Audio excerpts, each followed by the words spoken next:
Ja, in pol je pač tle, to je povabilo k temu avtentičnemu izražanju, ne, in tle je rajš kot, mislim, lahko, seveda jaz ne pravim, da je karkoli narobe s tem jezikom obtoževanja, zaradi mene lahko ljudje komunicirajo na kakšenkoli način, obtožujejo, povzdigujejo glas, ne, ampak ponovadi se poveča možnost, če namesto da obtožujemo, se skušamo izraziti s pomočjo teh 4 korakov, ne, in povemo, recimo, kaj vidimo, kaj je observacija, ne. To bi bilo, vidim te smeti tam v kotu zadnje 2 dni, ne. Kaj se v meni dogaja, ko to vidim?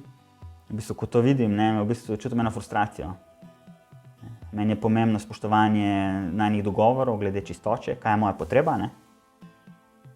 A mi lahko prosim to odneseš? A mi lahko prosim poveš, kdaj boš to odnesel?